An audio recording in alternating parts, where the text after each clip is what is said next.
What's up, everybody? You got Tone here, bringing you NPL Minors Season 4, Week number 7, battle against Ace of Base, coach of the Anaheim Altarias.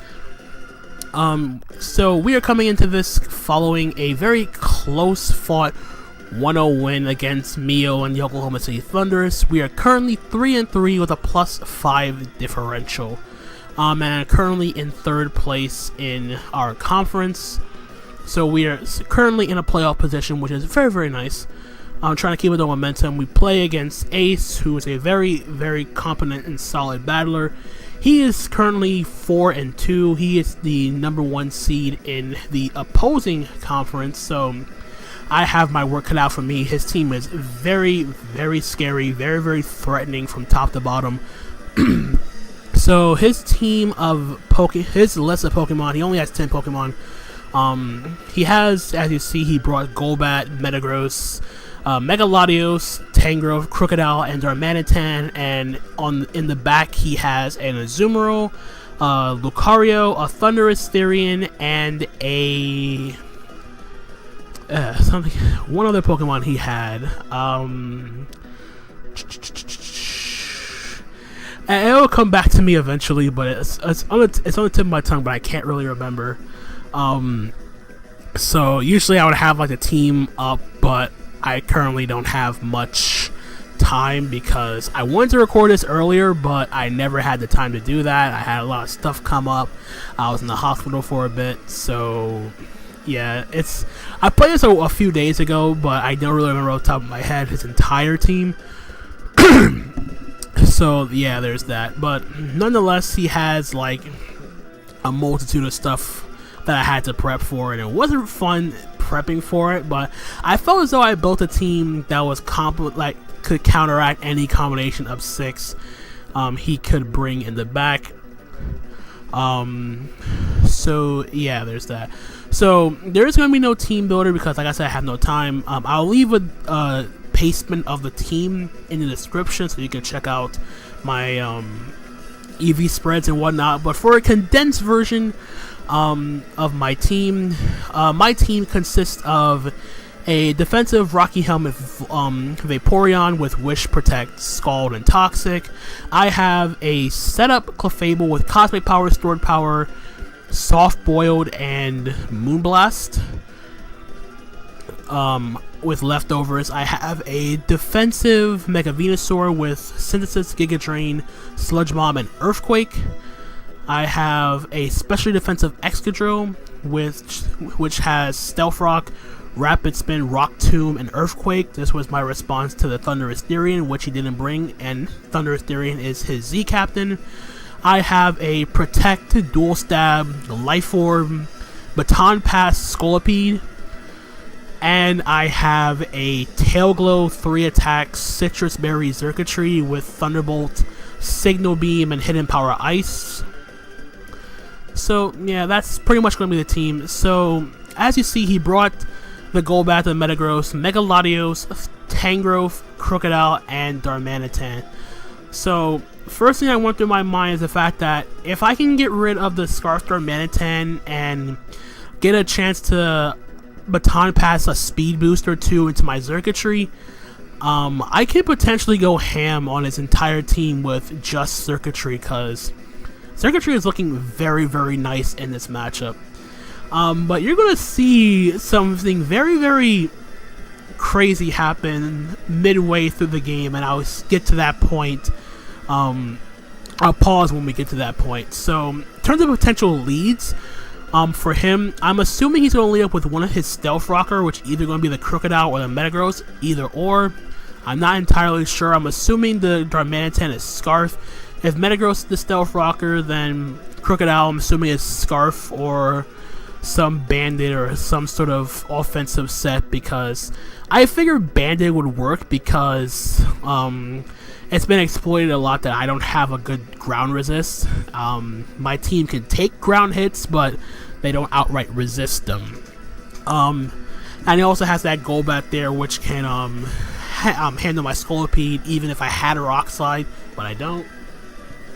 But Yeah, so what I'm going to do here is I'm going to leave it with my Venusaur because I felt as though it had a good matchup against either Crocodile or Metagross. I have Earthquake on my Venusaur, but I wasn't going to risk it because it's still a pretty bad matchup. Anyway, so we're just going to play the game and see how we do. So I'm going to leave my Venusaur. He's going to lead off with the Crocodile as I expected. I'm not going to overpredict here turn 1. We're going to Mega Evolve here, click Giga Drain. He's going to switch out into the Golbat. Because this also is a response to my Mega Venusaur. Just going to click Giga Drain. It's not going to do anything. 4-time resist, and he's Eviolite, all that stuff. So I'm going to switch out, go hard to my Excadrill here. And he's just going to get off a U-turn, get the momentum. Gets a crit, doesn't really matter to me. Goes back into Crocodile. Bad situation for me and my Excadrill.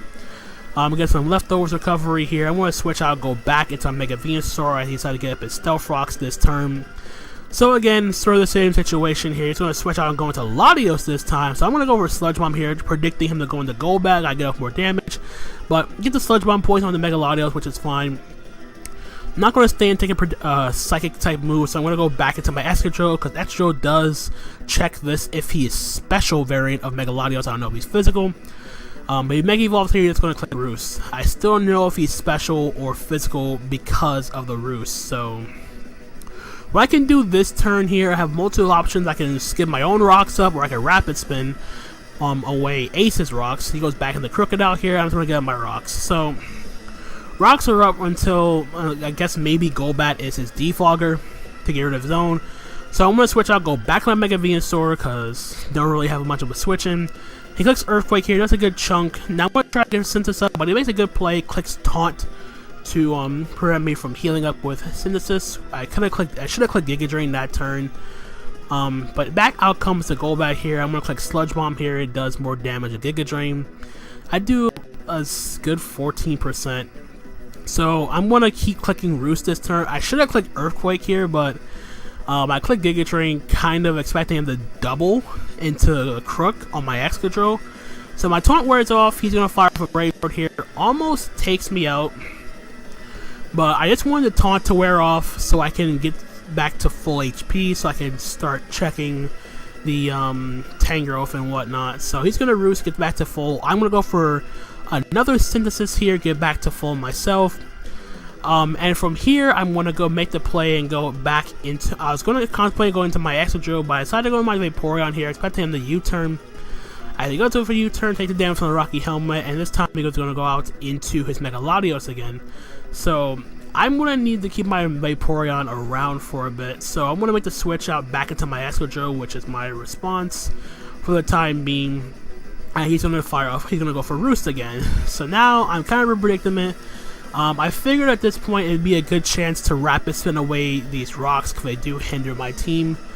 Back out comes the Crook. Intimidate my Excadrill. I'm just going to get the Rapid Spin off. Spin away these hazards. Get a crit. Didn't really matter in the long run. So back out. This time I'm going to go hard to my Scolipede here as he gets his rocks back up. I figured it'd be the opportunity to go out, try to go into and set up with my Scolipede. I'm going to fire off a Horn here, and it does jack. So now what I'm going to do here, I'm going to protect here just to see if he decides to go for Brave Bird or Roost. And he actually is going to reveal the Whirlwind. So he's prepped for my Speed Pass, which does suck. My Excadrill does come out, which is great. So from here, there was a couple of plays I could have made here. One play was to Rapid Spin away their hazards again. Another play I had was to just click Earthquake because my Excadrill does not have any speed investment. And uninvested Excadrill is slower than uninvested Golbat. So if he clicks Roost right here, I got to go for Earthquake and do a tremendous amount of damage to this Golbat. So what he's going to end up doing is he's going to make an aggressive play into... He's going to U-turn out and make an aggressive switch into his Darmanitan, expecting me to Rapid Spin away, but I'm just going to click Earthquake here, and this Darmanitan is going to drop. So one immense threat is down from my team as he goes back out into his Crocodile. So what I'm going to do here, I'm going to preserve my Excadrill. I'm going to go into my Vaporeon, which I kind of believe was not the best play. As he goes for Earthquake here, do 36. I'm going to protect, trying to just trying to get some health back. Rocky helmet. I'm not earthquake, so I'm not getting back any health. And I'm going to dump my before I go down here, but you'll see that's kind of the worst. That's kind of a bad place. So I get to go on my Sculpey. I click Mega Horn.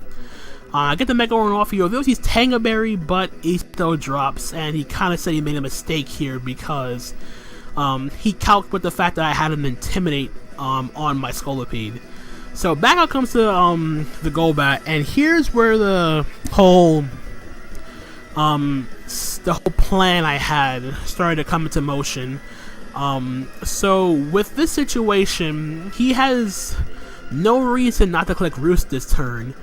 And I really wanted to get a second speed boost with my Scolipede, but I figured since I saw Whirlwind on Golbat, I was like, okay, he's just gonna Roost and then phase me out with Whirlwind.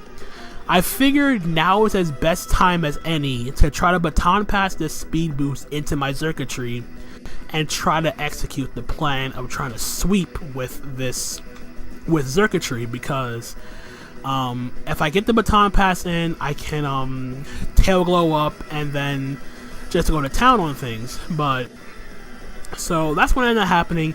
He could also just stay and try to sack off Golbat, because Golbat can take any hits from Scolipede because I don't have Rock Slide, and make the aggressive play and just click Whirlwind. But I figured he would try to keep his thing around as long as my Scolipede is around. So I'm going to make the play. I'm going to baton pass out into my Xurkitree. So I get the +1 speed, take the little Stealth Rock damage. He does click Roost. So now I'm in a position where I can just freely click Thunderbolt because the Crocodile is gone. So he's going to go out into his Tangrowth here. I'm perfectly fine with that. Fire off a Thunderbolt. That did nothing. This is an Assault Vest Tangrowth. But now I'm going to go for Tail Glow here. He's going to go for the Earthquake. Does 49%, but I have Citrus Berry, so I'm back up to full, and he's gonna go out into his Golbat, take Stealth Rock damage. I'm gonna fire with Single Beam. Does nothing, but I get to fire with Thunderbolt the next turn, and down goes Golbat. So we are now +4, and I have a speed boost. In comes a Tangrowth. Takes a Stealth Rock damage. I was actually contemplating this play a little bit before I made the calc. I was like, okay, does a +4 Signal Beam take out a max HP, max special defense Tangrowth, Assault Vest Tangrowth? I was like literally like shaking for a bit. And I was like, why am I so afraid? Just click Signal Beam. I do the calc. Signal Beam for my Xurkitree does 108 minimum to a max HP, max special defense, Assault Vest Tangrowth. Looked like it was to backfire some way as if it was Tangaberry, and Tangaberry was still doing a crap ton of damage, so I didn't mind this play one bit. I'm just going to fire with Signal Beam, and down goes the Tangrowth. So Xurkitree picking up 2 kills in this game, and all he has left is Mega Latios and a Metagross. In comes a Mega Latios. I'm going to fire with Signal Beam one more time. And he went for Draco Meteor. He has outsped me. What the hell just happened? And this was the funny part, because right here is where I panicked a little. I panicked and I was like, wait a minute. I'm +1 speed. Why didn't Xurkitree outspeed his Mega Latios? It doesn't make any sense. I go back and I check my speed. I check the speed on my Xurkitree, and I'm like, okay, what the heck's going on here? I'm 233 or 234 speed on my Xurkitree, and I'm like, okay, like this doesn't make any sense. Why am I not faster? So it turns out that I was 233 speed on my Xurkitree. +1 Xurkitree with my EV spread, I hit 349 speed at +1 speed. A timid max speed Mega Latios is 350. He was max speed Mega Latios to speed tie with my own Latios, and I'm still slower, and he takes out my Xurkitree with a Draco Meteor. I'm like, what just happened? And then I realized I mis-EV'd my circuitry, which sucks immensely because all the momentum in the world just got lost right there. If I was 351 speed, I would have clicked Signal Beam, I outsped, Latios would be down, Metagross would die to a +5 Thunderbolt. This was a 5-0 win right here. I was up 5-2, and my win con is down. And I'm just like, oh no, this cannot be happening. So I make another kind of iffy play. Now, while I did have, the play I should have did was I should have went to Scolipede first, not Excadrill, because Scolipede could freely click Mega Horn here at any point in time. I Mega Horn the Latios, I Mega Horn the Metagross coming in. I'm pretty sure he was gonna sack off Latios because it was at -2 attack, special attack. Wouldn't make any sense. I could have gone into Clef because Clef can't touch Metagross. Mega Venusaur can touch Metagross with Earthquake, but I don't know his set. He was keeping it in the back this entire time. So me going to Excadrill here was pretty much a bad play on my part, but I figured I could get damage off on the Latios, and I'm thinking in the back of my head, like, okay, if I get rid of the Mega Latios here, his last Pokemon is Metagross. Metagross, I'm not expecting it to be bulk speed invested, so I'm just going to click Earthquake and everything will be fine. And then I remember that Crocodile was the Stealth Rocker, so what the heck is Metagross? It would only make sense if Metagross was some kind of sweeper. So what I'm gonna do here, I'm just gonna keep clicking Earthquake until this thing drops. So he's gonna fire another Draco Meteor, just trying to sack this thing off. Does nothing. Yes. Because he's at -2. I'm gonna fire for an Earthquake, and I do almost take it out. It's gonna live with just one more hit left in the Latios, so he's gonna go for another Draco Meteor and misses this turn. And I'm like, wow, I wish you missed this Draco 3 turns earlier, then we wouldn't be in this situation. But Excadrill is going to take out the Latios, Mega Latios, and the last Pokemon is the Metagross. I'm like, okay, I can outspeed this, and nope, I'll outspeed it. Takes on my Excadrill with a Earthquake, and he reveals a Life Orb. I'm like, oh no. And it comes my Scolipede, and I'm like, okay, I don't think Mega Horn takes you out. I'm hoping you don't have Bullet Punch. I don't think you have Bullet Punch. He didn't show it. I do 62%. And he goes for his Earthquake, takes out my Scolipede, and I'm like, this cannot be happening. This is really gonna happen. He has to at least miss a Zen Headbutt or a Meteor Mash, so this doesn't really happen. This go for Zen Headbutt, takes out my Mega Venusaur. And he gets at 2%. Last Pokemon, Clefable. I'm not Berry. He hits the Meteor Mash. My Clefable drops. His Metagross drops. And ladies and gentlemen, we went from a potential 5-0 win to a 0-0 loss. Now, okay, not going to lie, this was probably the funniest and most frustrating loss I have ever experienced in all my time of doing Draft League format. The fact that I messed up, I was 4 EVs short on my circuitry, means I went from a 5-0 win to a 0-0 loss because of that.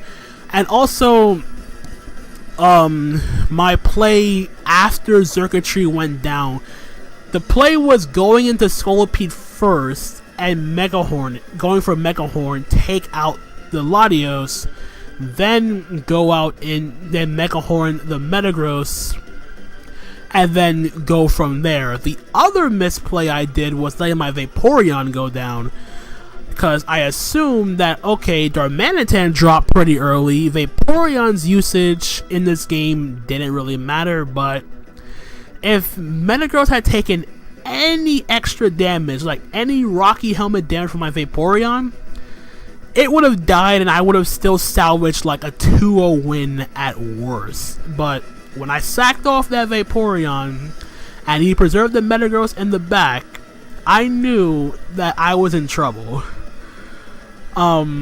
And again, this loss is solely on me. This had nothing to do with how Ace played his game. Ace did a great job keeping Metagross in the back. The error was just solely on me. Like, the plan was executed perfectly. I got the speed boost. I got the speed path to the Xurkitree. What I tried to do before didn't work. Got it to work this time. And Xurkitree would have had the game, but I left out some important EVs. The Mega Latios outsped.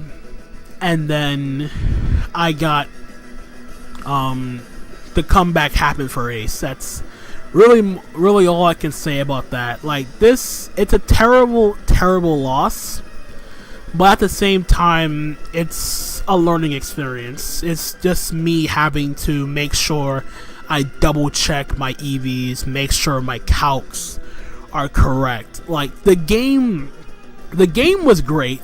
There was some crits, but the crits weren't game changing. The only game changing part was me sacking off my Vaporeon and me not EVing my Xurkitree to outspeed Mega Latios at +1.